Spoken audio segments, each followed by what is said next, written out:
so that we can record, and then we'd like to be able to capture everyone that is on today's call. So what I'm going to do real quick, if everyone will just bear with me, is I'm going to go through the names I can see. If I do not call your name and you are obviously on the line, please speak up so that I can make sure and capture that you are on. So I see that we have Amanda, Laura, Chris, Deborah, Emily, Scott Gold, Kelly, obviously, Christoph, Leora, Michael, obviously, Nina, Annette Okai, and Yehu. Is there anybody that I missed who is on and I did not call your name? Yeah. That looks like the list for now, but I'll bet you within minutes it's going to be a much bigger list. But, probably. Yeah, but most importantly, we have Michael and Kelly. So they have shown up prepared with slides and discussion. So 2 presentations tonight. We want to give everybody enough time. So I'm going to have no introductory remarks other than the ones I already gave you about the journal. But we're excited to hear what you guys have to say and what you've learned from these 2 very, very interesting patient vignettes. So Kelly, you're going to go first. So maybe Michael, you should turn off, and I'll turn my camera off. I'll keep my audio on for questions. And for those of you listening, whether you're faculty, residents, students, whatever, it's fair game. You can either interrupt, ask questions, or you can type in messages, and Doris will handle that. And Absolutely. Yeah, so we'll try not to interrupt the speakers too often, but there may be certain times when a critical pearl or a pitfall or some clarification question is necessary. So it'll come your way. Anyway, we're excited to have you guys, Kelly and Michael. Before you start, just remember, you know more about these 2 patients than anybody else in the world, so you have no reason to be anxious. Take a nice cleansing breath, and just let's go. All right. Kelly, you're up. You're up. Okay, great. Can everyone hear me okay? Yes. Yeah. Yes, okay. All right, so this is, oh, sorry, I guess I can't click on anything. So this is a 57-year-old male who presented to our Los Angeles County USC Hospital in April 2018 as a consult for neuroimmunology due to concerns for progressive encephalopathy, language impairment, and gait difficulties. He was doing pretty well in his usual state of health until about mid-January of this year, when he developed brief episodes of dizziness associated with standing up, and this was occurring on a daily basis. He saw his primary care provider. He was told he had peripheral vertigo, and he was given meclizine and had noted improvement in his symptoms. But interestingly, over the next several weeks, his wife had noted subtle but definitely progressive memory difficulties, which worsened over this time. Specifically, she noted one day he was having difficulty operating his iPhone, which is unusual for him. One day he couldn't remember the password to his computer, and she came home to find out he had spent nearly the entire day trying to get into his computer. And on another occasion, he just kind of seemed off, appeared kind of confused. He was slow to respond to questions for her, and she had kind of attributed some of this to possible depression. He had recently lost his sister to renal cancer, so she thought maybe that had a component of it. But one night while they were eating dinner, he suddenly became kind of weak on the right side. He couldn't really operate his fork, and he had difficulty communicating, kind of like a word-finding difficulty. So this prompted her to take him to the ER. So he was taken to an outside hospital. They did a CT head, and there was some concern for lacunar infarct. So he was admitted mid-February for workup. And on non-contrast brain MRI, there was noted to be kind of patchy T2 flare hyperintense lesions, mainly subcortical white matter. Some were periventricular with orientation to the ventricles, and then there were some other kind of non-specific lesions. There was a lumbar puncture obtained at the time. We didn't have the results, but the wife was told that he had multiple sclerosis based on this. So he was given 3 days of IV Solu-Medrol, and he was discharged home on oral steroids. Mm-hmm. Then between, by the way, yes. Do you know, Kelly, at that time, they made the diagnosis was a recommendation made for a disease-modifying therapy, or was the plan for him to be finished with the inflammatory ictus and then come back and discuss the plan for maintenance. Right. The plan was to follow up with an outside neurologist, and at that time that the DMTs would be discussed. I see. Okay. So between mid-February and April, he was actually hospitalized several times. He had several episodes concerning for seizures. His memory and cognition got worse. He was having difficulty speaking and became kind of more off balance, difficulty ambulating. The seizure-like episodes, one night he was trying to brush his teeth. The wife noticed he was twitching on the right side of his body, wasn't really responsive. On another occasion, he was in bed, moving his head to the right and kind of banging his right hand against the bed. This lasted 30 seconds. Then he kind of snapped out of it, but wasn't really responsive. So he was taken to the hospital for both of these occasions. With each hospitalization, repeat imaging was showing progression of these T2 hyperintense lesions, but was noted to be have a pattern suggestive of demyelination.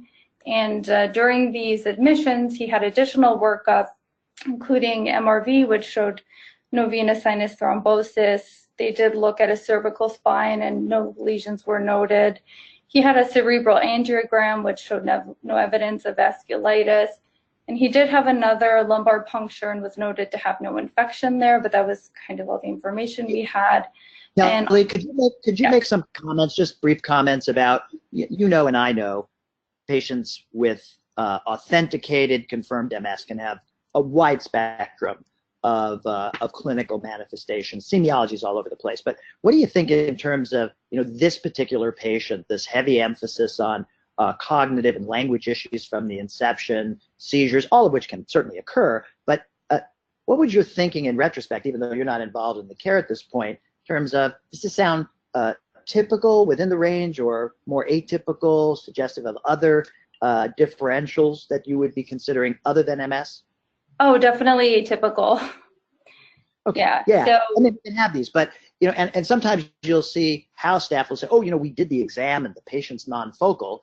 So you walk in and say, hey, could you pick up this phone and could you call home? And they have no idea what to do with it. And you always have to emphasize the brain thinks, that's focal. And here you have a constellation of not just cognition and language, but also seizures. So, irrespective of what the lesions look like, their location, their morphology, be careful. There's always a differential. Okay. Absolutely. So he was given IV steroids with a short POT bar on each occasion and was started on Depakote. He did have an EEG. The wife wasn't sure if that was confirmatory or not, but he was put on Depakote for suspected seizures. So early April 2018, he was followed up by outside neurology and was noted to have significant aphasia. He had confusion, difficulty following commands. He was dysarthric. He was hyperreflexic on the right and was noted to have a wide base gait. So because he had these rapid progression of symptoms with a very unclear etiology, atypical for MS, he was sent to Ranchos Los Amigos Hospital, which is one of our satellite hospitals, for further workup. There he did get a pretty extensive laboratory evaluation for autoimmune, infectious, inflammatory, metabolic causes, and nothing really came back positive. He did have a repeat CSF analysis there, which the simplified results really just showed 2 white blood cells, an elevated protein, and multiple oligoclonal bands, but these were present in both the serum and the CSF. They had sent an autoimmune encephalitis panel and cytology. Both of those were negative.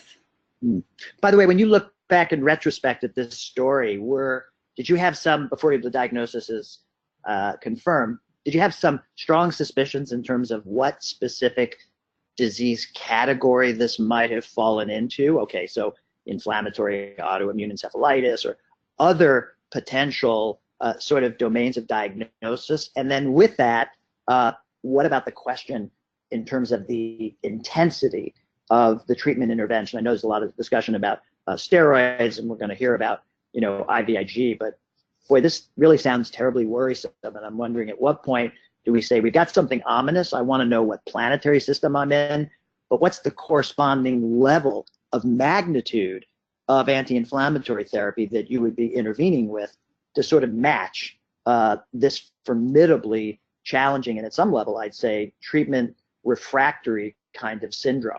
So before you had that answer, what were you personally thinking about in terms of how much trouble is this patient in, and what might be the next steps in terms of treatment intervention?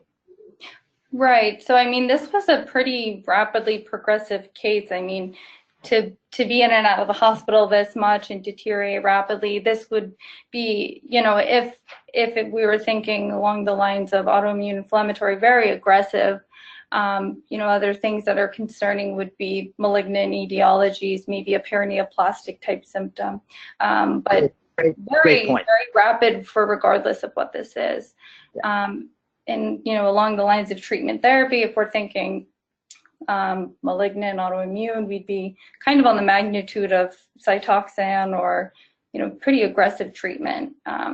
If you know, with a diagnosis confirmation, obviously. Glad to hear you say it, because like in many of these, you can sort of dichotomize, you know, the inflammatory ictus phase. Can I put that fire out? And then the transition is one to maintenance if you're in time, in terms of, you know, what the underlying diagnosis is, and can you get the upper hand? So it's very reassuring to hear you say that. So by the way, we could both be wrong, but I'm thinking the same thing. Okay. So metastatic workup was pursued appropriately. He had a CAT scan of chest, abdomen, and pelvis. There was really nothing found to suggest primary malignancy. There was no hilar adenopathy. There was no lymphadenopathy, nothing to really go after in biopsy. And repeat brain MRI at that time showed interval worsening of the findings that were seen on prior imaging, and we'll go through all those in a minute. They looked at his cervical spine again, and they looked at the thoracic spine. There was really no lesions there. He got 5 days of IV Solu-Medrol at that time. He had another 4 days of IVIG. Per the wife, he had improved drastically to the best he'd been, but he was actually pretty still cognitively impaired. He was still having difficulty with speech and walking. And because of this, he was discharged to acute rehab. This was mid-April at the time. By the way, was there any evidence or was there a preoccupation in terms of whether this gentleman had a occult or underlying immunosuppression of any sort? And, you know, when you get to the story about talking about predominant cognition and seizures, then, you know, the question sometimes comes up, you know, is this an example of PML in somebody who has a not yet identified cause of immunosuppression, HIV status? So, you know, other things that would be on the list that might take us to, again, some of the more serious and very time-intensive diagnoses that would need to be acted upon rather urgently. Yeah, you know, he was checked for HIV at the time, and that was negative. There, aside from his symptoms, was really nothing else at the time to think that. And when we go through the laboratory analysis, it'll be a little more evident. But, you know, I think that was thought through, and they had checked, but nothing was really found. That is definitely in the back of our heads. Yeah, excellent. Kelly, this is Esther Malamed. I have a quick question. You mentioned that the MRI brains were progressively worsening in terms of the hyperintense signal. Was there contrast enhancement? So that's a good question. Initially, there was not contrast enhancement associated with new lesions, which was another kind of red flag going against typical demyelinating disease. But later on, and we'll go through all those imaging, there was some areas of kind of patchy contrast enhancement. Great question. Also, in terms of his age and his gender, what are your thoughts about a primary diagnosis of MS in this gentleman? Right, so, you know, a little bit older than our typical MS patients, but we have seen MS in this age group, and, you know, obviously more common in females than males, but, you know, one of the many things that kind of go against this suggested history of demyelination. But I think most of us, I see Scott Zanville's on the line, I think I would ascribe a particular term for this particular vignette you're presenting, and it goes something like cataclysmic, and it's across these various domains of cognition and seizure. So it's kind of, you know, volcanic kind of evolution. It can happen, but this would be pretty atypical for what we would considered to be even a broad, diverse range of MS presentation. So you may have inflammation, demyelination, but is this really under the rubric of MS? I'm very dubious, and I think you are too. So let's see. Okay. Continue on. So while he was in rehab, just 2 days later, he was noted by nurse to have worsening cognition. He was aphasic. He wasn't getting out of bed. There was maybe some urinary incontinence. So at that point, he was transferred to LA County USC Hospital. This was just 2 days later on April 15th. And this was when, we first met the patient. Right. So some additional history obtained from the wife at that time. On review of systems, he had been having non-drenching night sweats over this time. He had a 15-pound weight loss. He had been dieting, before this had started, had been traveling a lot, and also had been hospitalized several times. So the wife kind of attributed it to that. He had some hearing loss for several years that was never really looked at. And in September of 2017, he had a mild respiratory illness, but that was pretty much it. Past medical history really just included lumbar stenosis with a lumbar laminectomy several years prior. His mother had type 2 diabetes, and his sister had recently passed away from kidney cancer. He wasn't a drinker. He didn't use illicit drugs. He had smoked several years back. He quit 26 years ago, and he had previously been working. He owned a health and wellness center, but he was not back at work since this whole, illness started. And then, as mentioned before, he recently had been traveling to Israel for from August to December 2017 at the end of his sister's cancer course. Mm-hmm. He was noted to have no drug allergies. His medications at the time included Keppra. He had been switched from Depakote to Keppra because of low platelets. He was on aspirin, vitamin D. He was on an IV dose of steroids and famotidine as well. So examination, vital signs were pretty much unremarkable. He was afebrile, breathing at an appropriate rate with a normal heart rate and blood pressure, and sitting well on room air. He, mental status-wise, was pretty somnolent. He would arouse easily, but he required a lot of stimulation to be able to participate for what he could in the exam. He wasn't really following commands. He wasn't speaking. He appeared to be neglecting the left side. His cranial nerves, nothing was really grossly abnormal, except he wasn't really crossing the midline to the left, but his face looked symmetric. His hearing was intact. On motor exam, he had normal tone and bulk. He was moving everything. He was moving a little bit better on the right than the left, but there was no abnormal movement seen.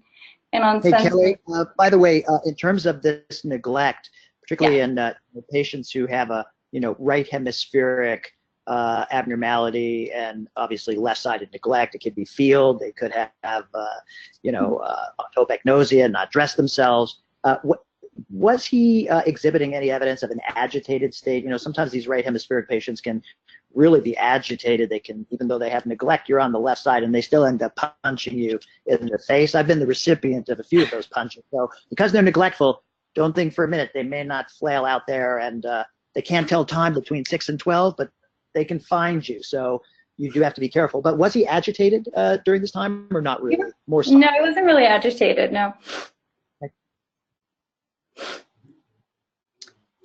So just to continue on, he was hyperreflexic but symmetric for us. Toes were down going. There was no obvious incoordination, but obviously that was very difficult to formally assess. So kind of had a limited examination at this point. And I was going to go through, all of the outside imaging that we had obtained, unless anyone had any other questions at this time. In terms of your conversation with the gentleman, was most of his interaction, were these mostly simple word responses? Was he using prepositions of speech? Did he, sound like he had a particular kind of language disturbance? Or he wasn't speaking at all. At all. Okay. No, but he was aware that we were there. We were there. Yeah. It was pretty bad by the time we had seen him. Okay. Should we all put our seatbelts on now that you're going to show us this imaging? Yeah. I think we should put our seatbelts on. Okay. Okay. So this was his initial brain MRI done during his first hospitalization mid-February. Again, this was non-contrast, so we don't know what that would have shown. But here we're going to go through the axial T2 flare. So you can see there's subcortical white matter lesions seen here. Particularly, some are periventricular. So we have left anterior temporal. This one here in particular is perpendicular to the ventricle, and this lesion. Is my mouse? Can you guys see my mouse? Yeah. Yeah. Okay. So this lesion, over here looks kind of like our typical juxtacortical type lesion, and here on axial T2 we see infratentorial lesion, left middle cerebral peduncle. So, typical type of MS locations, definitely. In addition to a small but punctate hyperintensity in the right dorsomedial tegmentum, that little tiny one back there toward likely where abducens is sitting, and yet you had indicated that one couldn't find, I guess, any definitive ocular motor problem, or he wasn't following commands to gaze to the left. Yeah. Yeah. Yeah. Yep. This next one was obtained about a month later during another hospitalization. So again, we're seeing, I tried to kind of keep the cuts consistent, but on these T2 flare axial images, we're seeing that there's been an interval increase in the size of the lesions that were previously seen, in addition to new lesions that are popping up here. And I didn't include the post-contrast images. There was a lot of motion artifact, but there was no contrast enhancement seen. So new Kelly, lesions, Could you just point out the brainstem on the left? This is caudal. No, you go forward. Yeah, the image all the way to the left where you have, this is sort of, I guess, caudal midbrain. You have that right hyperintensity front of and a little lateral to the aqueduct. So at this point, is he showing any new in terms of ocular motor deficits? By the way, there's also a subtle hyperintensity in the left cerebral peduncle, probably pretty close to the corticospinal tract, but lots of differentials come up, and obviously when the brainstem midbrain cognition issues, then it raises the specter of things like Whipple's and others. But did he develop that right hyperintensity in the caudal midbrain without any corresponding ocular motor deficits? So we didn't have the documentation about that. There was nothing that the wife had reported as far as any abnormal, movements with eyes. But I'm not sure at the time if he had anything. Okay. But the volume has certainly increased. Oh yeah, definitely. Yeah. So this again is the same, image we saw before. So axial T2, maybe a little bit of improvement in the lesion here. Just wanted to include that to be a little consistent. What about the hyperintensity and the right ventral basis pontis? Is this I don't recall if that was seen so well on the previous one. Yeah, I think it's a little better seen on the follow-up image. Yeah, there weren't any superimposed, as if you need other problems, but no superimposed electrolyte disturbances or sodium correction issues. We're going to see something that may look like central pontine. That may not be the primary disease underpinning, but along the way, did he develop electrolyte derangements that required correction? We might have had a problem as time goes on related to that. Right. No, there was no electrolyte issues. Okay. Kelly, it's Esther again. So it's interesting that you have on the imaging, all of the lesions, it's not that one of them or two of them are affected, it's really all of the lesions are increasing in size, and they have more of this fluffy characteristic to them now compared to the prior imaging. That's really interesting. We don't have contrast enhancement associated at this point. So on on this brain MRI, there was a post-contrast scan done, but there was a lot of motion artifact. In reviewing it, I wasn't able to detect any contrast enhancement.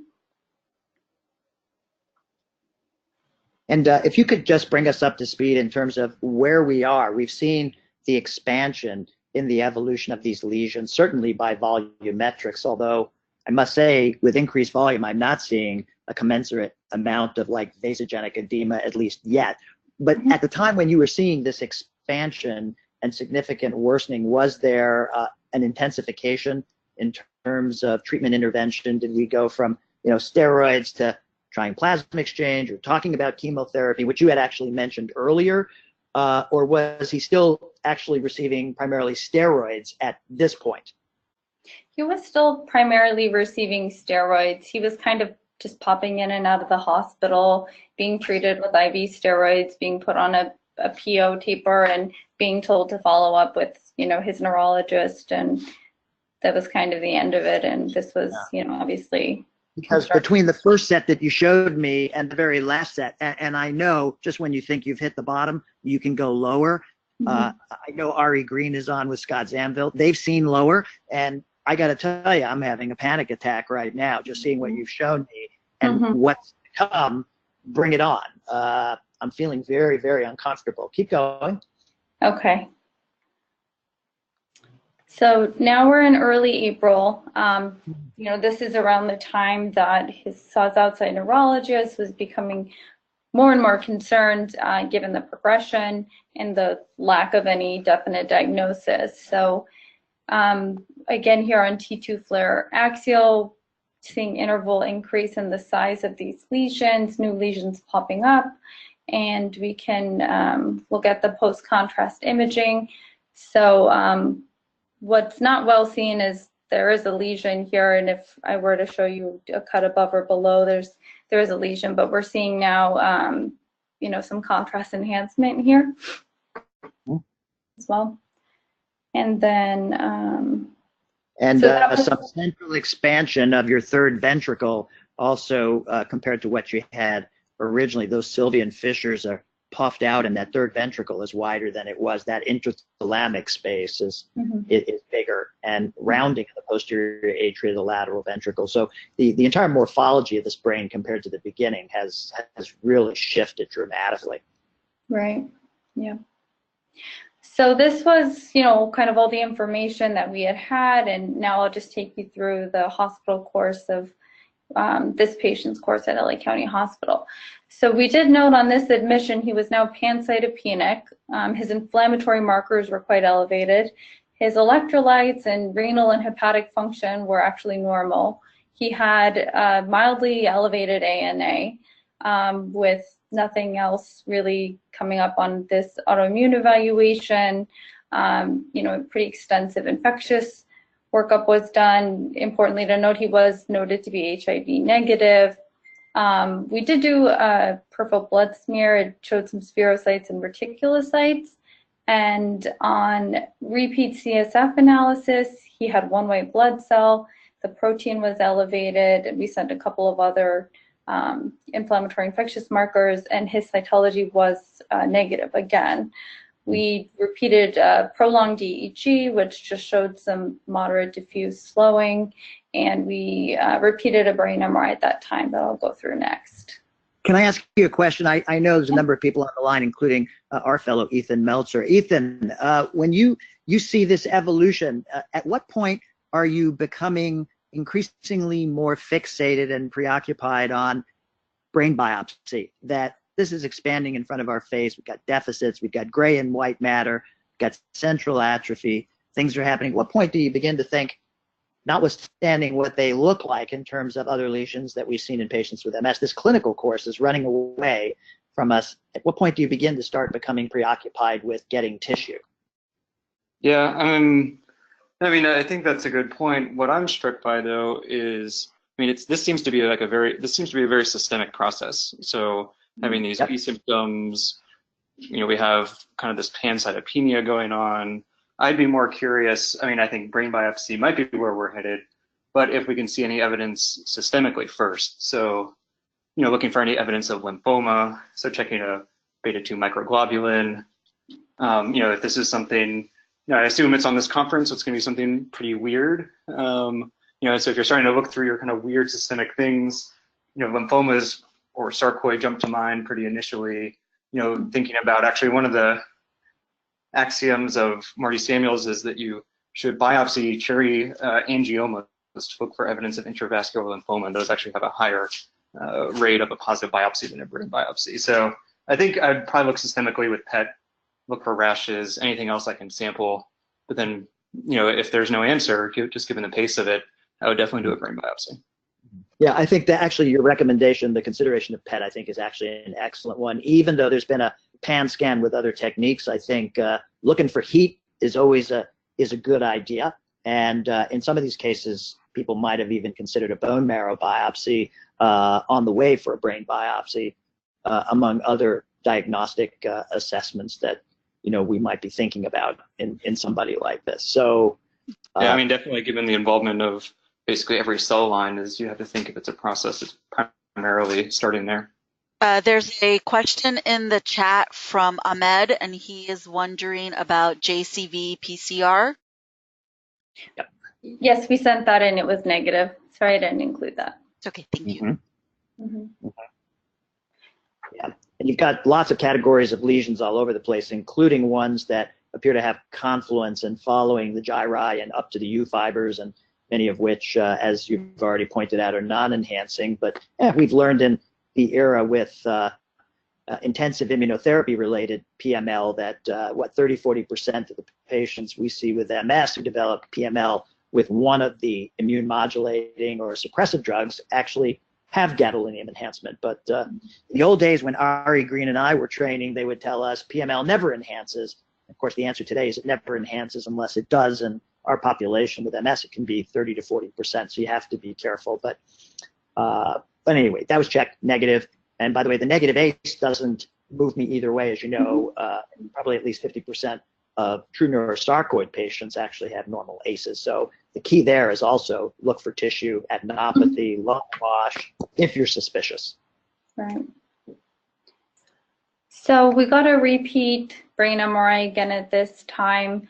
Somewhat, increased interval size of lesions at this point, it's almost difficult to keep track, but we also are seeing, the area of previous contrast enhancement with some new contrast enhancement here on axial T1 post. And again, here are some new areas of contrast enhancement at this time. Can you go back one slide? I know Leora is on. Leora being one of the up and coming gray-white, gray matter imaging experts in the world. One scan back, Kelly, one before that. Any hints or any suggestions in terms of what comments you would add to this, looking at this distribution of the lesions? Yeah, I was actually pressing on mute as you were calling my name, so that's really perfect timing. I mean, for me, what's, when you ask the point where we need to be concerned, I think that even on that second MRI, when we start seeing these lesions expand, not just new lesions showing up, but lesions that expand in size, I think that's when we need to start getting uncomfortable, especially as Esther was pointing out. The patient's getting worse, the MRI is getting worse, no contrast enhancement that we would expect in a classic MS profile. And now these lesions become very expensive, they very, very present in these subcortical areas, also watershed areas. We looked at the pons also, and that was very interesting. Some comment on the next slide where you're showing these contrast enhancing lesions. So I assume they're real contrast enhancement, meaning that you can you go to the next slide, Kelly? This is the next one that, here we go. Here I'm assuming that, we've compared with the pre-contrast, so those are not, those are real post-contrast enhancements, not hyper intensity on the T1. Some that because we're used to seeing contrast enhancements, we immediately think demyelination, inflammation, but I want to interject that just ischemic lesions in their natural history will show contrast enhancements in the early stages, often after about 24 hours, we can have contrast enhancement that lasts in a few days following an ischemic type of process. So we should not think purely about inflammatory demyelination with these lesions, but also kind of reflect as to whether there might be some kind of intravascular process that may cause some type of infarct type lesions. I would have been also interested in the GRE sequences, see if there's any kind of process that would cause some microhemorrhages as well. Because clearly here we're looking at a lesion topography that doesn't just point at inflammatory demyelination. There may be something that is more vascular-like or intravascular. So I would look at GRE. I would also be looking at the very early contrast enhanced images and see if there's no kind of aspect of intravascular enhancement at that point in time, not just intraparenchymal. So these are those can be very variable, right, in terms of being sort of like dot and blot, but they also can be like very small little sort of punctate, like Christmas lights that are disseminated through the vascular arborization, and that can be a classic feature of intravascular lymphoma, but doesn't have to be punctate like that, can be larger. So those are really, really important points, and obviously go after an active lesion by biopsy, that's maybe where the money is. Okay, so let's keep going, Kelly. Okay. So we'd involved hematology oncology at the time. We were wondering, should we pursue a bone marrow biopsy? Is there some primary hematologic, illness here? And they kind of felt that the pancytopenia, they were kind of along this autoimmune process at this time. But they did say, if we were highly concerned for lymphoma, to pursue a brain biopsy. And rheumatology kind of agreed with this. We had ophthalmology involved. There was no evidence of any ocular abnormalities on his exam. Then several days later, several days into the admission, during all these conversations that were going on, the patient kind of rapidly deteriorated. He had worsening encephalopathy. They didn't feel he could protect his airway. So he was intubated and taken to the ICU. He had actually a repeat CT head at the time, and there was nothing that had changed. And this is around the time neurosurgery was consulted for brain biopsy. And they had recommended some additional imaging before they pursued the brain biopsy. So actually that same day, he went for a repeat MRI, and when he got back, he was noted to have anisocoria. So this is his repeat MRI of the brain. This was just, oh my God. Yeah, 12 days later. So we're seeing, very, very confluent bilateral hemispheric lesions. You're seeing here, there's now mass effect, there's midline shift. And that enlarged third ventricle has now collapsed due to the vasogenic edema transmitting across the midline. So this is serious trouble. Yeah. So at that point, he was taken for an emergent left hemicraniectomy.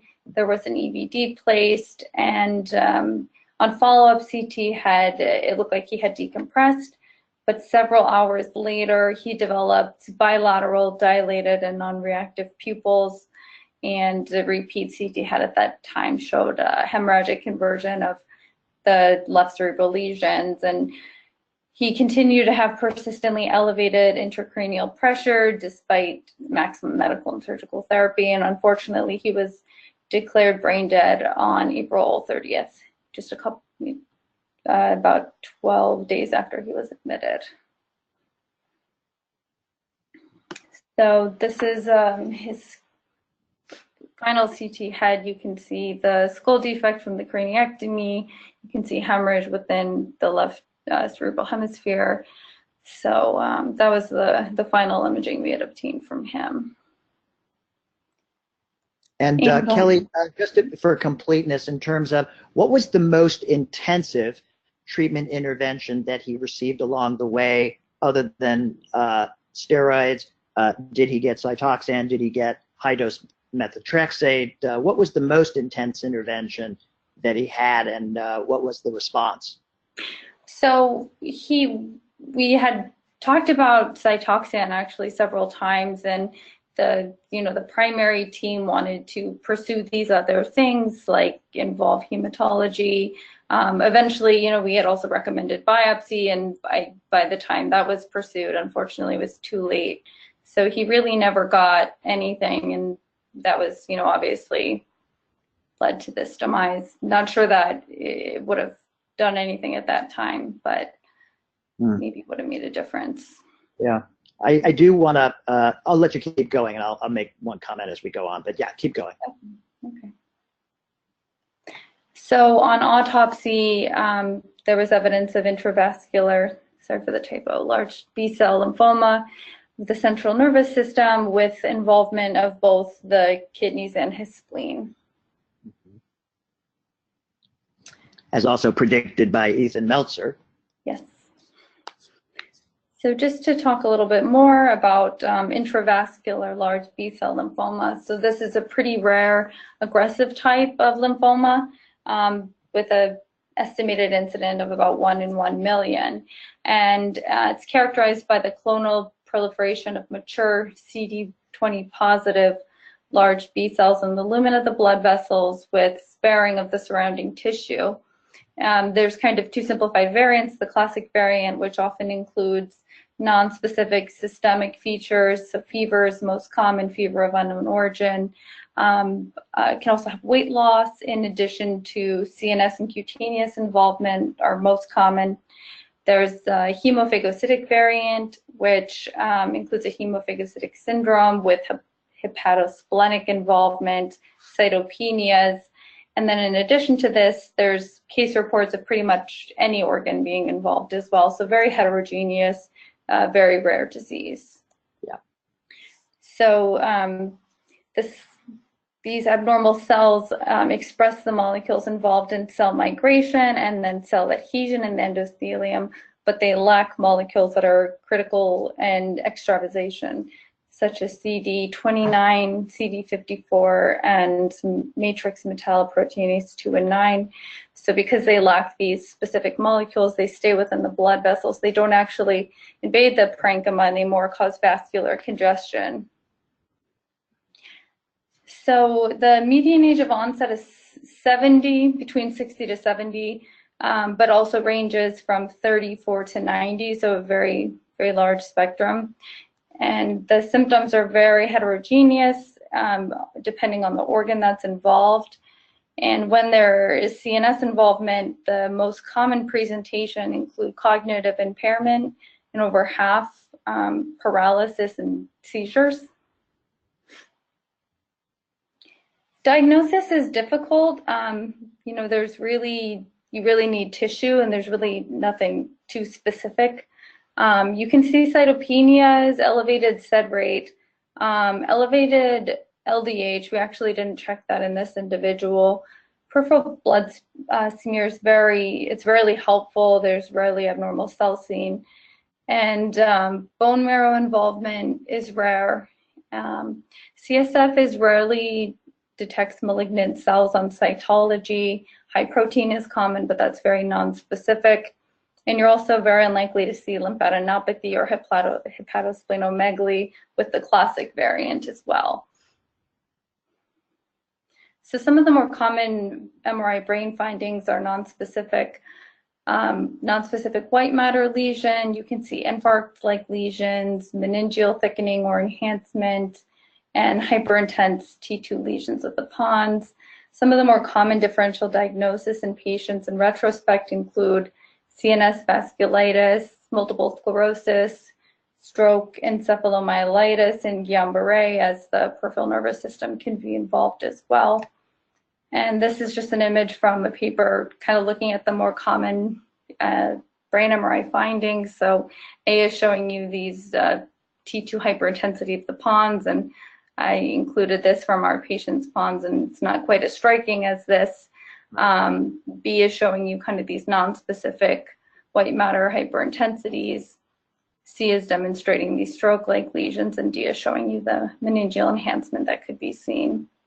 Mm-hmm. But really, you need tissue. Mm-hmm. Kelly, this is Leora. Just a little comment. I think it's really important for all of us to remember how MRI in general can help us differentiate these abnormal cases from typical MS, and often we really remain fixated on our usual sequences or T2 flares, T1 post, but it's really these are the cases where slightly less conventional but routine sequences can also help differentiate MS or inflammatory demyelination from other processes. This is when you're going to want to look at your GRE. This is when looking at abnormal features on diffusion perfusion can help. Also spectroscopy. I don't know if that was something that was performed. MRI spectroscopy for these white matter abnormalities could have different spectral profile.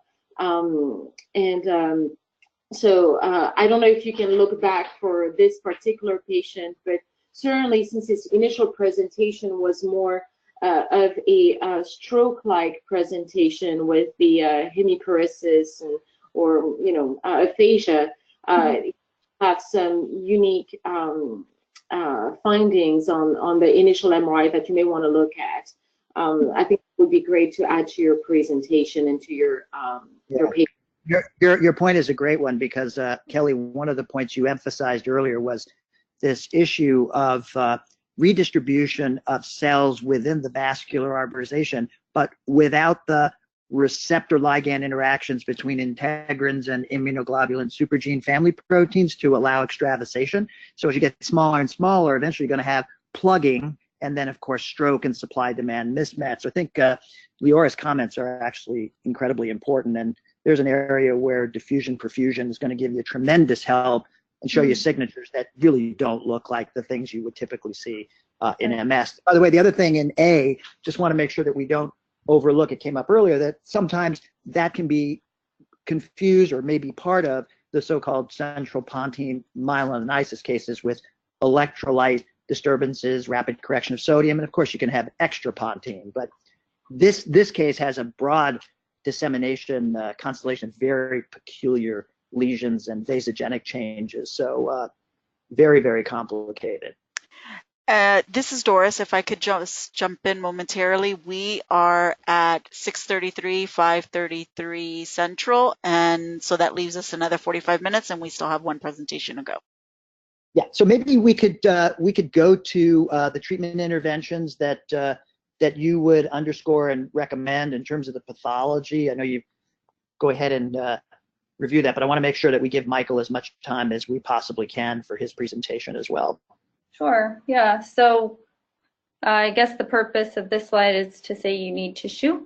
And you can even go after skin biopsy, even if there's no skin lesions. Sometimes you can just do a random biopsy and find it. So for treatment, there's no prospective trials, but everything we're doing is pretty much based on drugs that are efficacious in large B-cell lymphoma. So typically, you can see the standard of care is R-CHOP therapy, so rituximab plus cyclophosphamide, doxorubicin, and vincristine with prednisone for early or limited CNS disease, but based on just looking back at case reports, if there's involvement of the CNS more diffuse, to consider giving intrathecal chemotherapy as well. They've looked at radiation therapy with some conflicting results, and it's not typically used. Some other treatments after patients have relapsed on typical therapy is actually included temozolomide, rituxan with intrathecal methotrexate, and this bond protocol, which involves methotrexate, isofosfamide, procarbazine, cytarabine, dexamethasone, and rituximab as well. Kelly, if I might, my colleagues and I last year published 2017 in Journal of Neurological Sciences the paper entitled High Dose Methotrexate with Leucovorin Rescue for monumental severe CNS inflammatory syndrome. So over the years, we've had a number of treatment recalcitrant patients who have just received not even intrathecal, but high dose IV, high dose meaning 2.5 grams per square meter, which those on the line who know about methotrexate know that's not ultra high dose. Children with sarcomas get as much as 10 grams per square meter. But we've had patients in the realm of either NMO, tumefactive MS, lymphoma, lymphohistiocytoses, and other really ugly recalcitrant syndromes that have actually collapsed in the presence of high-dose methotrexate with leucovorin rescue. So I would ask those that are on the line to take a look at that paper and the patients we were treating in that report, because a number of them had failed Cytoxan and other interventions. And let's remember that methotrexate is one of the best in terms of CNS penetration. So this is not your weekly methotrexate. This is high-dose IV with leucovorin rescue, and not discharging or stopping until you meet certain thresholds for methotrexate levels. So that's published. It's out there. And again, we've had certain bias. Lots of people who have failed these other therapies who have dramatically stabilized with high-dose methotrexate. I will confirm that in my one patient that, thanks to you, I've treated with a kind of dramatic NMO and absolutely not stabilized with anything we threw at her, is now absolutely stable, even improving after her high-dose methotrexate treatment. So. And I won't name names for HIPAA, but I know Ari Green's on the line, and Ari and I have a colleague who was 12 hours away, Kelly, from being harvested, his organs, at which point my wife and I became involved and knew about the patient, and we worked very hard to convince folks to intervene, and that patient who was going to have his organs harvested instead recovered completely and runs one of the premier neuro-ophthalmology programs in the United States with no deficit. So you're not always going to have your way, but that's a real story. We're not making it up. And 12 hours away, just basically made it long enough to hear about it and hit the button and send the organ procurement team away. Okay, so I think we'll go ahead and stop here, Kelly. Unless you have something at the end of this, is there some final slide that is compelling, or do you think it's this is a good place to stop and transition to Michael's presentation? Yeah, I mean, I think everything was outlined pretty well. And for this patient, you just have to have, early suspicion, early tissue, and, treat them aggressively. Yeah, beautiful presentation, very systematic. And I'll be talking with Scott and the group and be in touch. I really do think this would be one of the papers we'd really like to strongly consider for writing up for the section, but we'll be in touch. So Doris, can we now transition over to Michael? And again, Kelly, you're great, fabulous presentation. I wish I could do it as well, I can't. But let's go on to Michael's presentation so we have enough time to discuss all of the things he's prepared for us.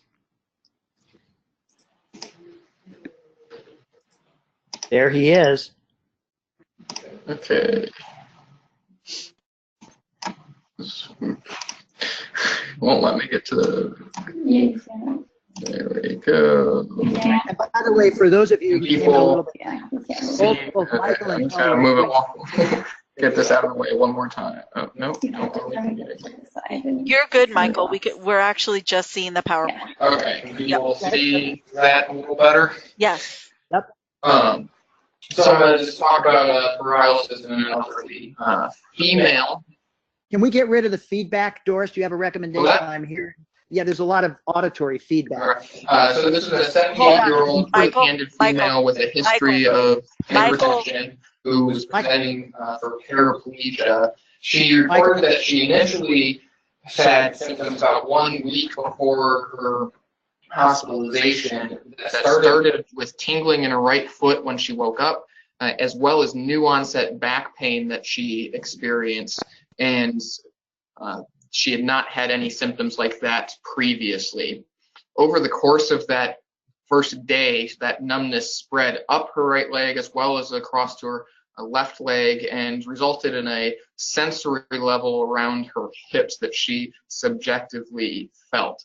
She did present to an outside emergency room at that time, and they apparently did not find any objective deficits to their exam or workup. She didn't have the records from that visit, so we don't know exactly what was tested, but they didn't find anything.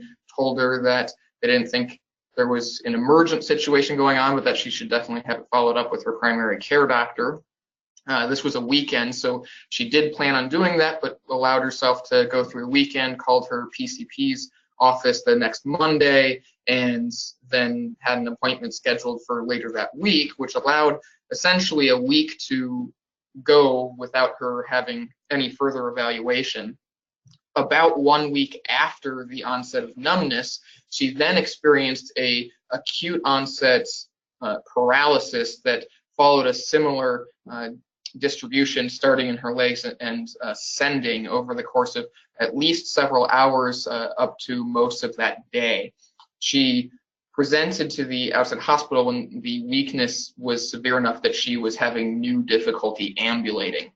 This is someone who normally gardens on her own, is pretty active, 78-year-old, lives independently with just her husband, no assistance, and now she was ambulating with a cane and really only being able to get from the car to the emergency room short distances when she presented to that outside hospital.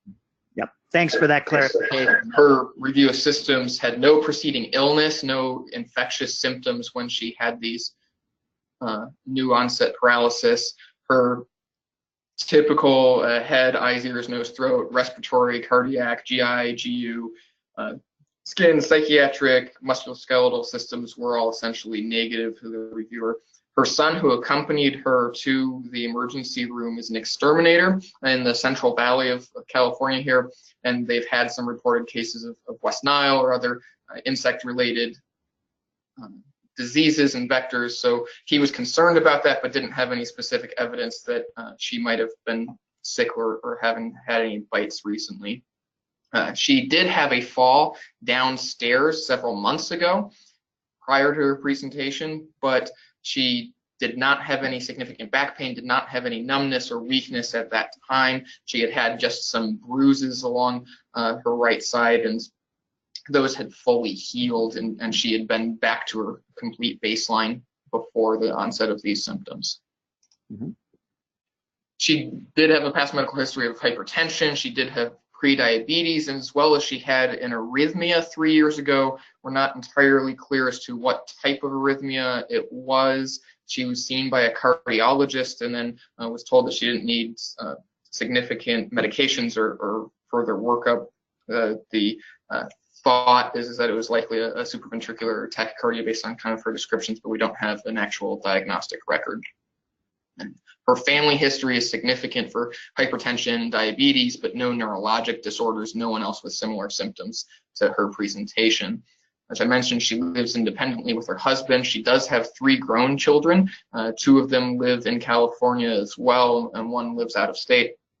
She's non-smoker, non-drinker. She does live in California long-term, but her son, who is the exterminator, does receive some of his medical care in Mexico because it's less expensive there. And so she has traveled to Mexico recently just for a day to accompany her son for a dental appointment. And she is Jehovah's Witness, which may affect acceptance of blood products, but no other significant issues there. She had an outside exam that was her awake, alert, no distress. She gave her own history. She didn't have any evidence of trauma. She didn't have any evidence of any cardiac abnormalities to their exam. They recorded her respirations as clear auscultation. GI was soft and non-tender. Neurologically, they didn't notice any dysarthria or speech disturbances. Her cranial nerves were intact.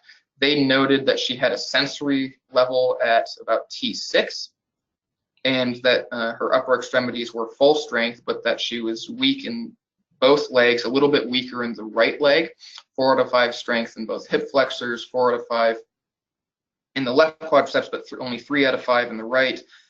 3 out of 5 in the knee flexors and dorsiflexion on the right, 5 out of 5 plantar flexion as well. They recorded her reflexes as being 2+, commented on no cerebellar signs, and she was able to ambulate short distances with assistance and be able to move from gurney to hospital bed and to exam tables. Hey, Michael, can you hear me? She had Michael? some basic diagnostic studies done there during their admission. She has CBC and a CMP, which were within normal limits. She had some mild abnormalities in her thyroid studies that appeared to be slightly hyperthyroid by lab, though she didn't really exhibit any signs symptomatically of being hyperthyroid. She did have a chest x-ray that showed a small amount of right-sided consolidation or atelectasis versus pneumonia that was not thought to be real significant with her current onset of symptoms. Hey, Michael or Kelly, are you able to hear us? Okay. She did have. Can he hear the question? I was wanting to ask a question about, was there any evidence of dysautonomia? I know Scott Davis is on the call, one of the world's preeminent neuroautonomic specialists, but anything special about this level at T6, Michael? And were there any genitourinary features or other aspects of autonomic dysreflexia in this patient? There was not any comments of autonomic dysreflexia. Sorry, I did not hear the question initially. I think my computer was still muted, so I think I've got that fixed now. But yeah, no, there were not any comments of significant changes in her vitals. She wasn't even reported to be orthostatic, and she never actually complained of any urinary changes or genitourinary changes. Mm-hmm. Yeah, and no vasovagal changes after decompression of a big bladder or large bowel movement or anything like that. That's correct. Okay, great. Thank you. And so obviously with a sensory level now significant weakness, there's concern for a myelopathy, and she did have a MRI completed at the outside hospital. So I commented this is 7 days after the onset of her sensory symptoms, but this is 1 day after the onset of her motor symptoms, so a little prolonged course there. It is clearly abnormal. She has a little bit of scoliosis, so I've included a couple of slides here on the STIR in order to really see the extent of it, but you can see this abnormal STIR T2 signal that extends all the way up to the T3, T4 transition, and then comes over here and continues on downward to the level of T8. There was some mild expansion within that of the central canal, but the abnormal signal includes the parenchyma. Pretty severe kyphosis, at least, eh? Yes. Yeah. And like I said, she does have some scoliosis too, in that she needed multiple of these sagittal slides in order to actually be able to see it, because it comes in and out of plane on the MRI as she goes up, which we see a fair amount, I think, with elderly people. Yeah. For the junior people on, Michael, could you show us on the axial the relevant intracord hyperintensity that we have, so the trainees that are on know exactly where our concerns are in terms of spinal fluid versus cord and cord signal on the axial that you have all the way to the right. So there's two things I'm going to want to point out. So we'll go from the bottom up to at T7 here. So you can see kind of the outward side is a little bit more normal signal, and all of, she has pretty extensive hyperintensity on that T2 signal kind of in the central cord. And then on a little higher up in the lesion in T2 here, you've got some expansion of the central cord, but then there's two areas of abnormal T2 hyperintensity there as well. And we'll get back to that a little bit later, because that is something that kind of affected the differential and some of our discussion later on, because it can be seen in specific situations.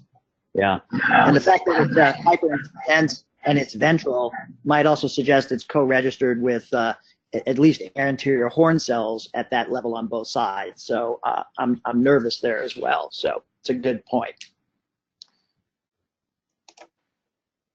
So she did have further diagnostic studies there at the other hospital. They did a lumbar puncture that was somewhat traumatic with 15,000 red cells, but she did have 53 white cells. And if you do the calculations, even with aggressive calculations, saying subtracting a white cell for every 500 red cells, there's clearly too many white cells there.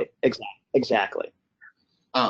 She did have an elevated protein, though it was traumatic TAP as well, so hard to say exactly how relevant that is. And her glucose was normal as well. They did test for mainly infectious sources. They did HSV PCR as well as bacterial cultures. They empirically treated her with some antibiotics while they were waiting for those cultures, but they did return negative, and then they stopped that treatment. They also tested for IgG synthesis rates, index, and oligoclonal bands, all of which then later returned negative. And they also tested cytology, which was negative as well. Serologically, they tested her B12, which was within normal limits. And they followed up on that chest x-ray with the mild abnormality with a CT of her chest, which again showed likely atelectasis, did not show any mass or lymphadenopathy. Hey, Michael, quick question. Was there an opening pressure documented or not to your knowledge? There was not an opening pressure documented in the charts that I reviewed. Okay. And so her hospital course there was that she was treated with antibiotics and acyclovir until those results were negative. And then they started thinking that this may have been immune mediated and gave her 2 to 3 days of IV Solumedrol. They documented in their notes 3, but their actual MAR summary that was sent over only included 2, so we're not entirely clear, but got a few days of IV Solumedrol and noted that she did not improve. And actually, over the first 24 to 48 hours of her hospitalization, actually continued to worsen. And so she no longer was ambulating with assistance for short periods, but actually became bedbound and was not even taking any steps. And so that prompted the fact that she wasn't responding to therapy. They didn't have a solid diagnosis at that time, and she was continuing to get worse, transferred her to USC for further evaluation. She was actually initially transferred to our neurosurgical service, who had just received the first call, and accepted the transfer as a possible spinal cord mass for biopsy, but thankfully they did review the images themselves as well and felt like they needed to get neurology on board when they sought to further differentiate what was actually happening. Her initial exam when she arrived at our hospital, she had 3 out of 5 strength in the lower extremities, briefly anti-gravity, but did not maintain that strength for long periods of time, had some fatigability to it. By the way, there was no flavor of a central cord process. In other words, were the arms predominantly affected, or was it really legs and the arms? It's really legs at this point. She never ever complained about arm weakness. You'll see later on my exam. And the primary corpus of that lesion I know is lower, but you also pointed out this extension moving rostrally that I think is not just explained by hyperintensity of the central canal signal. So based on just the thoracic lesion, you'd say, oh, that makes sense. But if this tracks all the way up and it's in the central cord, then one potentially could see a mismatch of various things going on. Arms equal or greater than legs, autonomic dysfunction, dorsal column, dissociated sensory changes, right? What's passing through the ventral wide commissures, the spinal thalamics versus dorsal column. So you very nicely pointed out the axial hyperintensities and how much tissue was affected, at least at the thoracic level. But I think you're right that there is a rostral extent to this, which is more subtle than that 3 vertebral level plus or minus that you showed on the sagittal earlier. Okay, excellent. Yeah, and she did have the expansion of the central cord, and central T2 hyperintensity on the axial images as well, but she never complained of like a suspended sensory level. Her sensory problems always went all the way down to her legs and made a true sensory level. Great point. Great point. So on her initial exam, though, here the admitting resident noted intact vibratory and proprioception with reduced sharp pain and temperature sensation, which prompted them to be concerned about possible spinal cord infarct as one of the potential etiologies. And the neurology team was asked to evaluate, and specifically we were called and asked to comment on whether we thought this was inflammatory or whether it could have been an ischemic cause instead.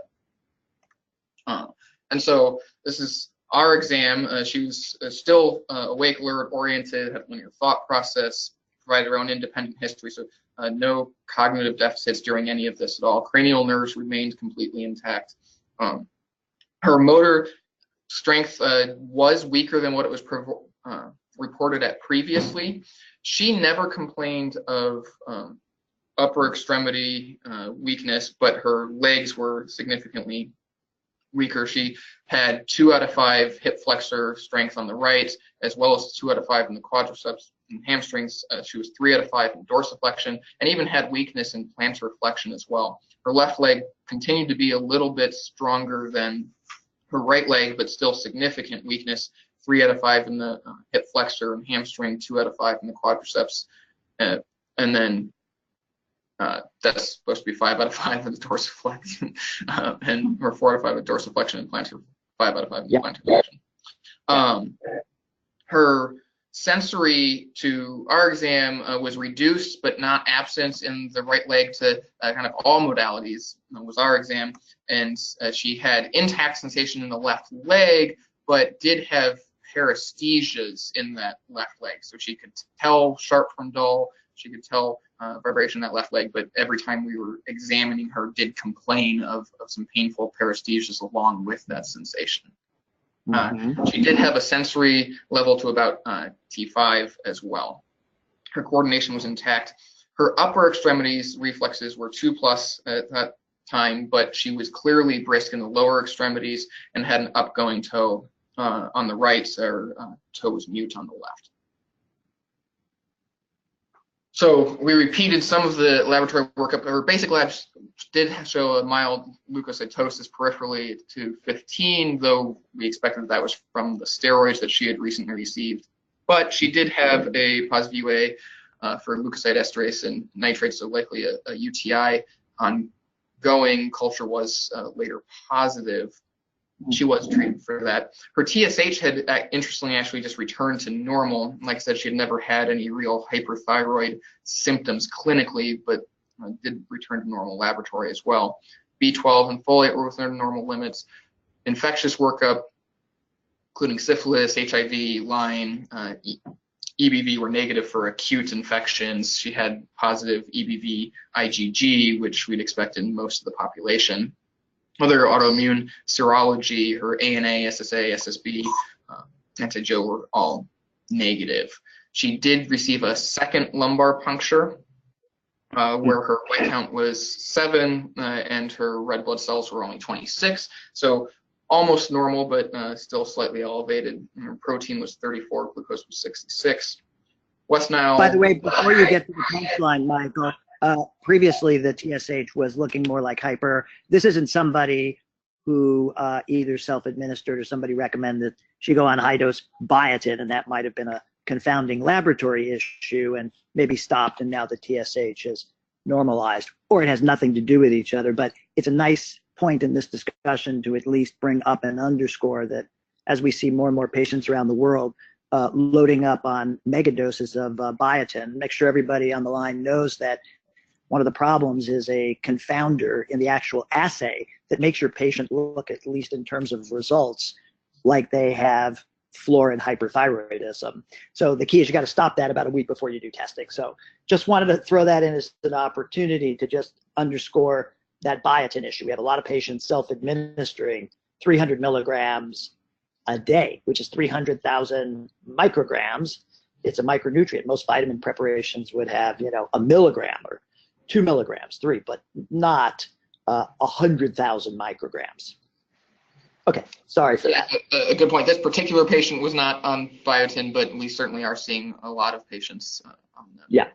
Okay. And so other infectious workup in her CSF was again negative, kind of bearing the lead here at the bottom. Her aquaporin 4 antibody did return positive at a fairly high titer of 55, with the reference range being less than 3. It was a cell-based assay. It was sent to Mayo Clinic, is where we typically send those. Yeah. And so her initial hospital course here was that she completed 5 days of IV Solu-Medrol 1 gram daily. And while we were waiting for some of those results, while we were waiting for that NMO, she received aggressive physical therapy in the hospital as well. Her sensory symptoms did respond to that, and then she had only a mild subjective sensory deficit in the right leg by the end of that therapy. Her strength was somewhat improved by actual grading. She was able to hold both legs against gravity and maintain some of the effort with physical therapy a little bit longer, but she was not ambulatory on her own even after the steroids. Hey, Michael, can I ask a question for Lindsay Horton, who's on the line? We know Lindsay, but Lindsay, hearing this story with the steroids, where would you be with respect to your threshold and likelihood to either move to chemotherapy or to plasma exchange first, and what role do you think it has to play in somebody with a myelopathy who's gotten steroids? It may have had improvement, but it's still a process that's underway. So Lindsay, what are you doing in the great state of Colorado when you see patients like this?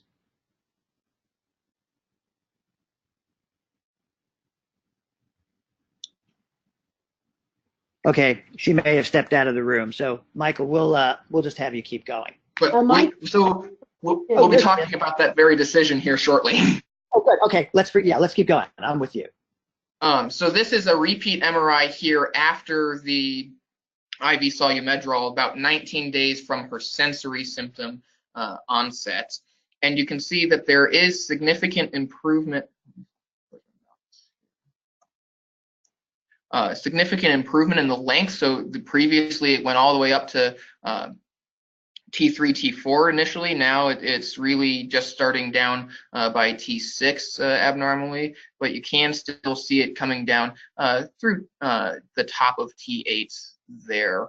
And nice attenuation of the previous scan where you saw unmistakable evidence of that mid-thoracic expansion. So this is a nice improvement. And as you know, thoracic cord, the entire cord is a dangerous place. And if you compress that vasa corona, which collateralizes blood flow, you could have something start as an infection or an inflammatory demyelinating or granulomatous process, but then ends up culminating in an infarct because of swelling and the small canal. So they can work in concert and devastate your patient.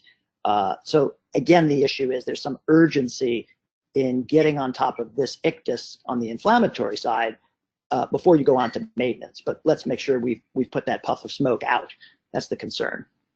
Absolutely. And we did see improvement in the post-contrast enhancement as well. I included an axial slide so that you can see the T2 hyperintensity there, as well as still fairly significant in the areas that it is present. So while it's certainly much improved, it was not a normal scan. The lesions certainly hadn't gone away and we might not expect it to fully resolve. But she was also still not ambulatory, which was our significant concern, as well as the fact that she had now had a positive aquaporin 4 antibody. And so we did decide to escalate her care and give her 5 days of plasmapheresis. The interesting note here in the social history, you may have noticed that she was a Jehovah's Witness, and Jehovah's Witnesses will typically refuse blood products, and plasmapheresis requires albumin, and IVIG is also a purified blood product, but most Jehovah's Witnesses, it's obviously somewhat individual, but will actually accept those. If you search online, there's actually an institution out of New York affiliated with their church and has medically educated individuals who also practice that faith there and can help patients and physicians know what is acceptable to their faith and what is typically not. And so oftentimes Jehovah's Witnesses can accept the minute amounts of blood products that are involved in plasmapheresis or IVIG. So when we're looking at these patients who have immunologic diseases and are saying that they don't want blood transfusions, they may still very well be able to receive the therapies we're recommending. Hey, Doris, after the presentation, could you prompt Michael about sending us the contact information of that facility that deals with issues like this? That would be an incredibly important resource for us to have in dealing with families that are Jehovah's Witnesses and obviously trying to have our way in saving them. So the fact that there's an organization that advocates for that and it's focused on this issue would be really, really helpful. Will do. Absolutely. So after the plasmapheresis, she was able to ambulate with her front wheel walker independently and physical therapy supervision. She was doing well enough that physical therapy actually recommended acute rehab. And I thought that she could handle 3 hours of physical therapy a day, but due to some social concerns, again, she lived far away from our hospital in the Central Valley of California and locations of facilities. They ultimately opted for a subacute rehab facility near her family where they could visit her frequently, but they wouldn't be pressured into taking her immediately after 1 week of therapy or so forth. She does have plans to follow up in clinic with further imaging for potential paraneoplastic causes of NMO, which we'll talk about in a second, but that does become important in patients like this.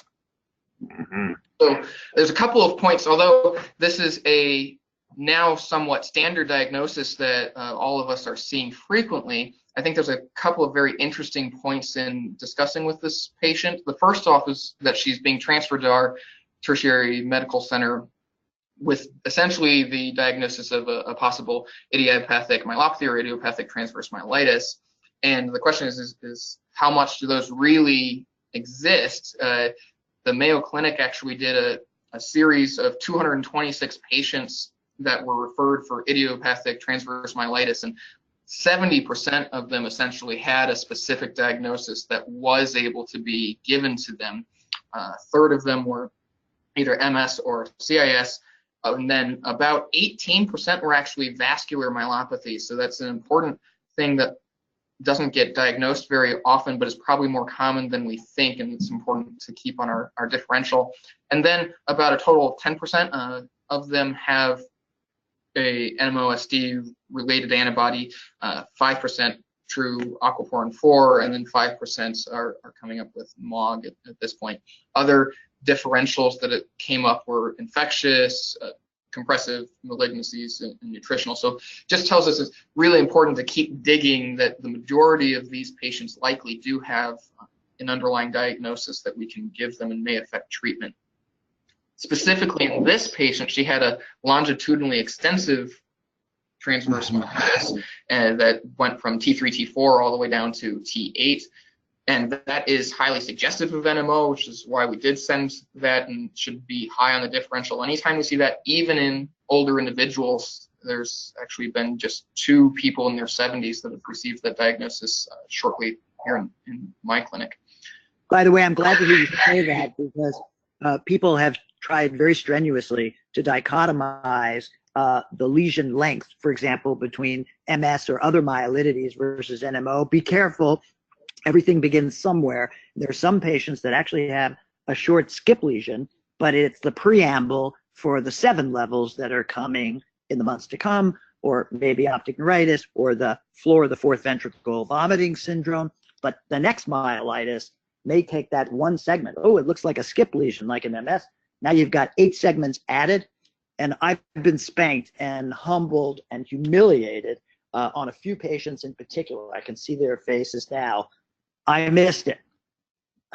So when you think about it, the application of the aquaporin 4 testing, you get the same 2 most common syndromes between MS and NMO, is neuritis of the optic nerve and partial, or it can be more confluent and long-standing myelitis. But at the beginning, it could look like a stubby, short segment cigar-like lesion that could get you going in the wrong direction.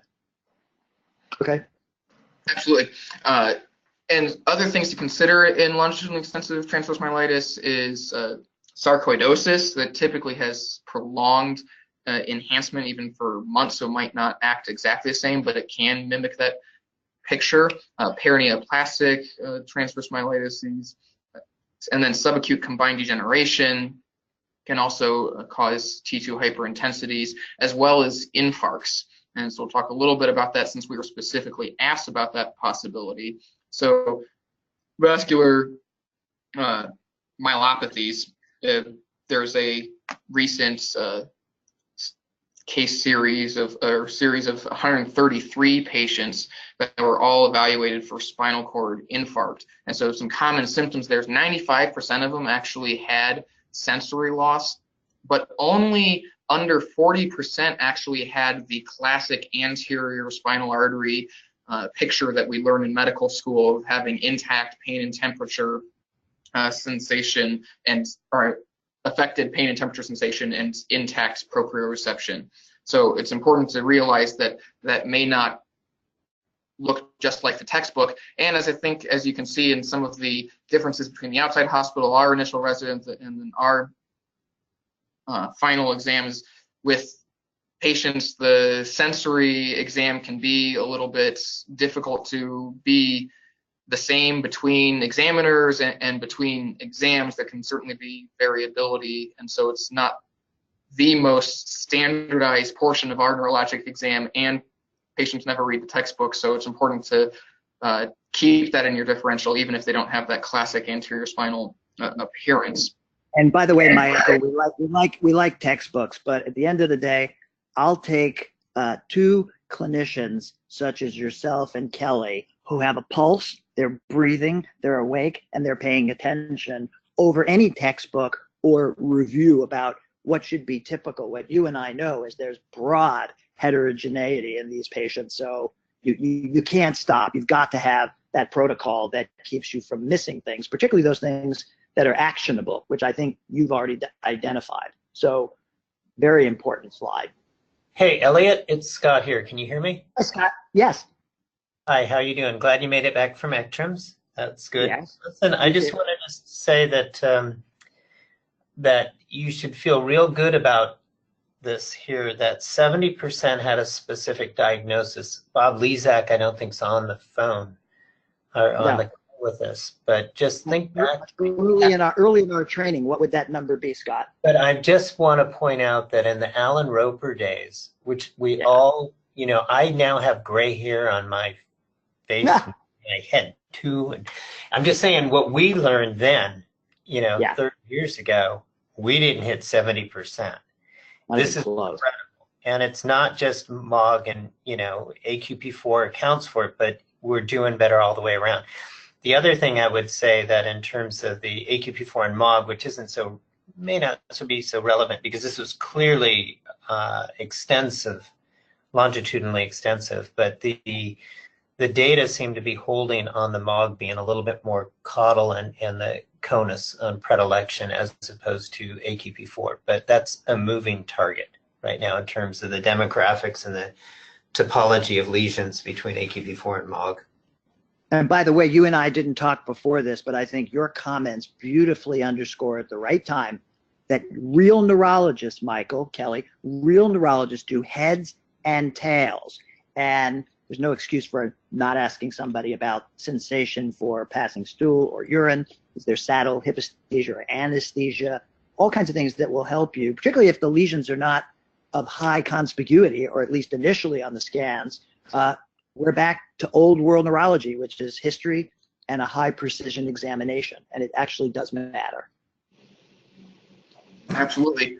Especially getting back to the vascular causes of the myelopathy, 24% of them are actually normal MRIs in the first 24 hours. And so it's important to have kind of high suspicion for those types of lesions. And then what they look like, we mentioned this a little bit earlier, another reason why this came up high on our differential in addition to NMO is that they get T2 hyperintense patterns that include the quote unquote owl eyes, which are two kind of anterolateral lesions that don't create confluence of the T2 hyperintensities. So that can be seen on axial cuts, which there was some question of whether our patient had. Doesn't really look quite the same as the example that I'll show in a little bit. And then they also typically on sagittal have pencil-like hyperintensities, about 40%. Of note, 76% of spinal cord, yeah? Oh, no, I was going to ask, does the owl's eye presentation have overlap, or is it reminiscent of the, the sort of eye of the tiger sign with the old Hallervorden spots? But are these in some way related in terms of their profile and localization? So the eye of the tiger sign is typically, though, in the basal ganglia with the brain accumulation. Right. And so this is specifically kind of in the spinal cord itself. Right. 76% of these vascular myelopathies had ischemic risk factors, which our patient had some as well. And so that's just because we're going into neuroimmunology doesn't mean that we can't ask about the stroke risk factors as well. So the importance of differentiating inflammatory versus ischemic causes of myelopathies, obviously we talked about the exam is very important, but not 100%, in that there can be a lot of overlap between these, because you can have partial myelitis that results in exam mimic ischemia, as well as not every ischemia follow a classic pattern. They can actually both result in longitudinally extensive lesions, so the length of the lesions are not great indicators of which one it may be. But as we'll get down to the bottom of this slide, the location of those extensions are important. Both can evolve over time, though they do it slightly differently. The ischemic cord will often be normal early on, and then will develop T2 hyperintensity, and then can actually have some enhancement somewhere between 2 and 11 days after the actual injury. Whereas inflammatory myelitis should show some abnormality early on at the onset of symptoms, but it may not be as extensive of a cord abnormality initially, and then will continue to expand. And then you should see enhancement very early on in the inflammatory mediated causes as well. The timeline becomes very important in differentiating as well. Ischemia typically presents with sudden onset over minutes to hours of weakness and sensory loss altogether, whereas our patient had more of an inflammatory picture in her presentation, in that she had the symptom onset of sensory symptoms lasted over the course of a day, as well as then she had kind of worsening symptoms over that week. And then she also continued to get worse over 24 to 48 hours in that first hospitalization. So she definitely had more of that acute to almost subacute presentation, whereas ischemia is typically sudden, though you can have a stuttering effect in ischemia that can mimic a slower onset. And then location is important to remember based on anatomy of the radicular arteries in the spinal cord and where they go in and help feed. You typically get classic regions of ischemia. And so when you're in the high cervical cord for ischemic cord, it'll generally be between the C1 and C3 levels, and then lower on C4 through C7, but you won't get typically a C2 through C4 lesion that'll line up between those regions. And then in the thoracic cord, you'll get T3 through T7, or T8 through the conus. And so it was important that our patient had something going from T4 through T8. If it had been through T7, it might make us even more concerned about ischemic causes, but having gone through T8 makes you cross that line that you start to think that it doesn't quite follow a vascular pattern there. And there's some catastrophic events like the artery of Adamkowitz syndrome or foie Agenoline, and let's not forget about dural AV fistula. So your lovely presentation is lovely because you don't blow it off. You telescope right on it and say, these are the things you have to think about, and you don't want to miss this, because some of these, as you know, are catastrophic. Absolutely. overlooking the entire cord, and this kind of goes along with the MOG versus aquaporin 4. Aquaporin 4 tends to be the culprit in some of the higher cord lesions, whereas ischemia is actually more common in the lower cervical cord or thoracic cord. So those, while you can get ischemia in the high cervical cord, lesions that extend through the high cervical cord or even get the spinal medullary junction should raise your suspicion for inflammatory etiology and NMO. These are not my patient. These are taken out of a JAMA Neurology article. I just wanted to show some classic presentations. I won't go through all of them, but if you look at C here, that is what they listed as a good example of an NMO, longitudinally extensive transverse myelitis with cord expansion, taking up a vast majority of the axial slice as an inflammatory cause. And then not a lot of clients left on that one. Yes. And then D is actually an example of neurosarcoidosis, predominantly posterior. It can present elsewhere, and then a little bit less uniform, and it'll have enhancement that lasts a long time, like I mentioned earlier. Right. Michael, could you just go back one slide for all the trainees? Could you just point out that area of enhancement on D.C, that this is a sagittal T1 with, and you just show on the arrow that extent, that's all part of this lesion. Yeah. Very, very ominous. And any comment about the trident pattern before we conclude rapidly down in the D.C? It's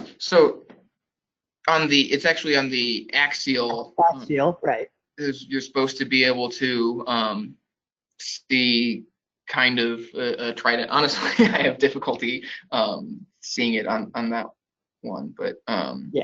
And by the way, it's not absolutely specific for sarcoid or granulomatous inflammation, but it's strongly correlated. So it's very nice that you showed this profile, but it included that bit of a pearl on that trident pattern. And I can guarantee you, if Bob Lissack was on the phone, this is one of his favorite topics. So anyway, fabulous. Keep going.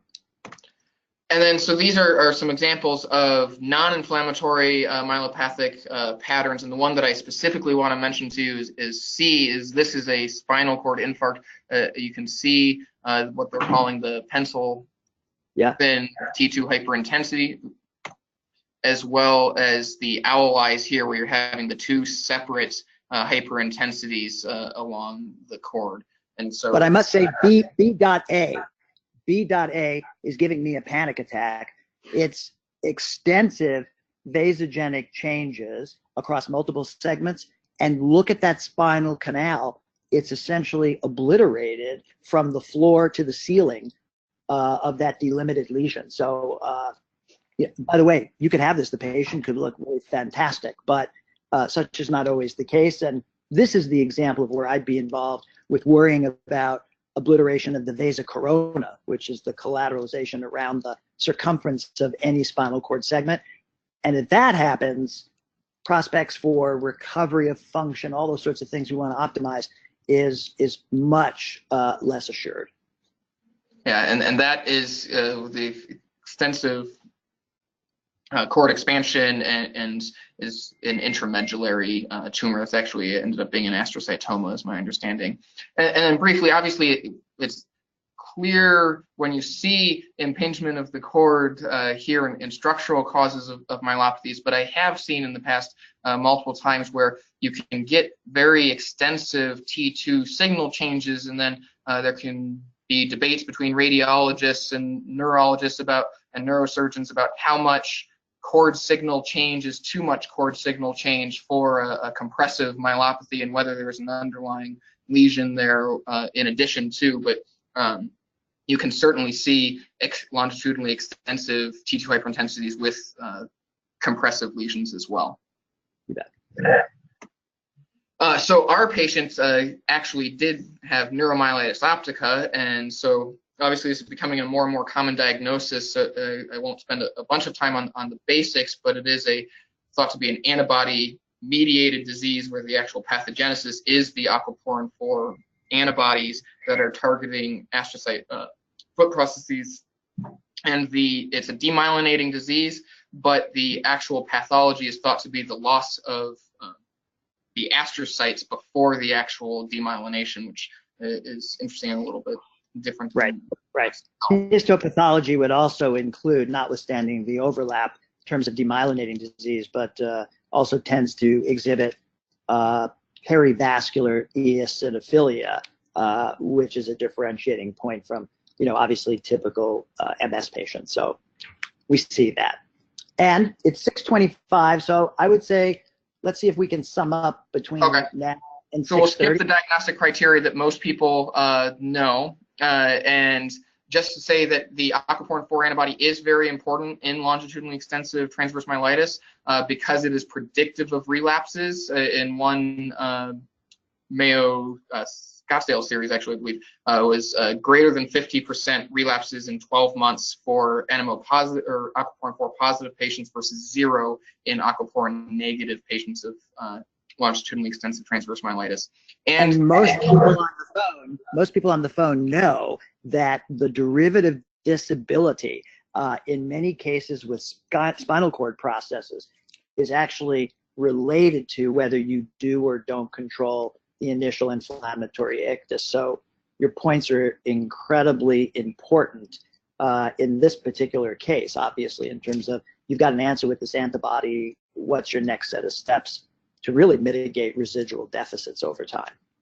Absolutely, and I think it's always important to keep asking why. So in addition, why did she have longitudinally extensive transverse myelitis? Well, she has NMO, but why does she have NMO? And it's typically a autoimmune process, but it can be perineoplastic in about 3% of cases overall.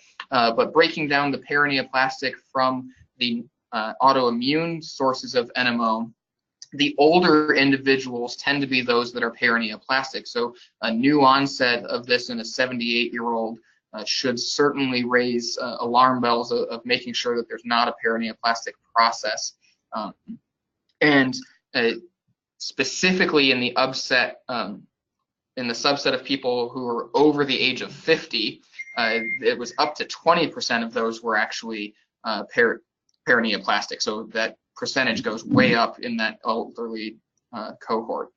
And very nicely, you have a bullet very nicely underscoring this issue of severe nausea and vomiting.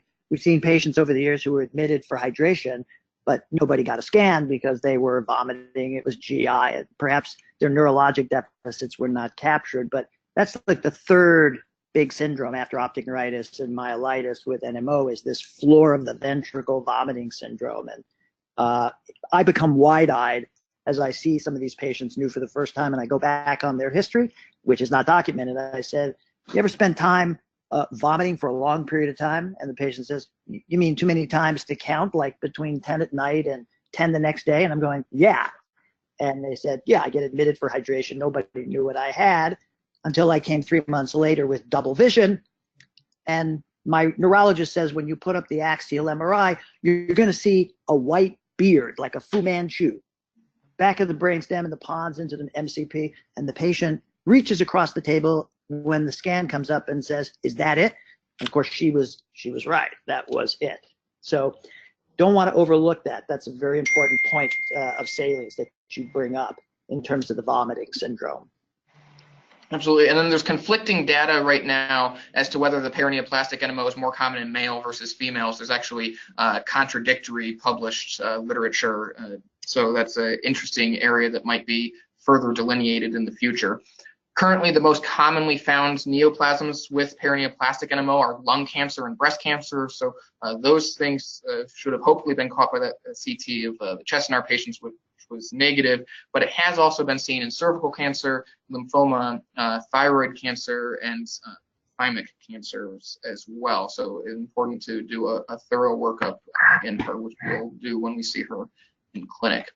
And then just briefly, therapies for the acute therapy, people know about Solumedrol, but there is evidence for plasma exchange in people who have failed IV Solumedrol and had a functional improvement in about 65% of patients who received Plex after failing IV Solu-Medrol. IVIG has had some lesser response, but has some data to support its use as well if they can't do plasma exchange. And then for by the way, if you were going to do both, you'd want to make sure you do the exchange first and not the IVIG, because if you do the IVIG first, then you suck it out with plasma exchange. So I just think it's a little pearl that certainly trainees and all of us actually should keep in mind. Absolutely. And then for chronic therapy, which is often important because we see significant relapses in these patients, there is chronic immunosuppression medications. There's no FDA-approved medication for NMO right now. It seems like rituximab seems to be the most frequently used, though it's dosed in several different ways. Some people use 375 milligrams per meter squared. Others just use a standard dosing of 1,000 milligrams and often induced every 2 weeks for the first 2 doses, and then every 6 months after that. And then in those 6 months, they might receive just 1,000 milligram dose, or might receive again the every 2 weeks, the 2 doses 2 weeks apart. And then some people will actually follow the B cell subsets and redose only when the CD19 cells actually increase above 2%. Methotrexate at 17.5 milligrams per week, mycophenolate at 1,000 milligrams twice a day, and azathioprine between 2 and 3 grams a day have also been reported to have some effect on preventing future relapses in NMO. So it's just a brief things, but the main points that we wanted to kind of drive out is keeping a broad differential, because there's certainly reason to be concerned about ischemic causes in this patient, though she did end up having NMO. Important to continue to think about NMO and causes of relapsing conditions in these patients when they have transverse myelitis, that they probably have some kind of underlying diagnosable condition, and we shouldn't be satisfied with idiopathic transverse myelitis. And then also that we do have to remember that NMO can be paraneoplastic. These are my references. Just want to thank Dr. Maskell and the MS Society for letting me do this and helping me with this presentation. By the way, beautifully systematic, gorgeous presentation. You take the incoming without a blank, but this very, very important patient and certainly principles from the course and the vignette would be worth underscoring, I think, also in press for those of our colleagues who may not be on tonight.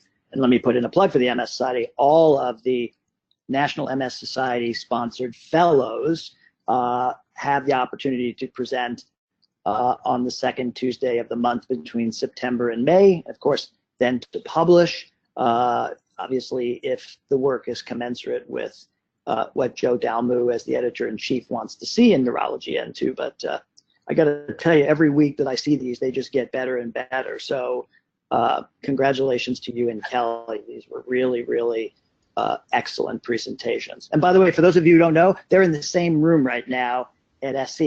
And when Kelly was talking too long, there was somebody next to her pulling her hair. And I think that was Mike. I think that was our senior fellow that walked through the background at the end. Okay. So any other questions from the field? It's yes. Scott. I'm going to just say one thing, very comprehensive.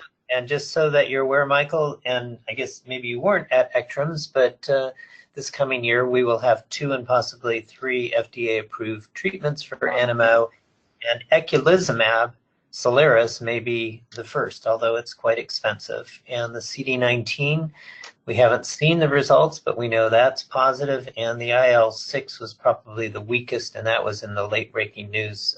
But that may be another one also.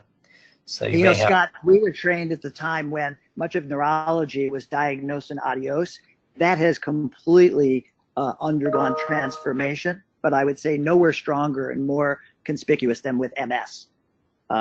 We weren't the bottom. That's ALS, GBM, but we weren't doing very well. I would say, from the standpoint of discrete mechanisms of efficacy drugs we can use in our patients, we have the largest landscape of distinct mechanisms compared to any of the other immune and disorders. In NMO, it won't be 3 interferons. It'll be 3 separate mechanisms of action. Absolutely. So if there are no other questions at this point, I know we've gone over 6:34, but again, these are two really superb presentations, and I'll powwow with Scott and the others and be in touch. But thanks so much for these presentations. They're really well done, lots of learning, and I look forward to being with you guys again about a month from now. Thank you, everyone. Have a great evening. Thank you. Yeah, Doris, we had a frame shift.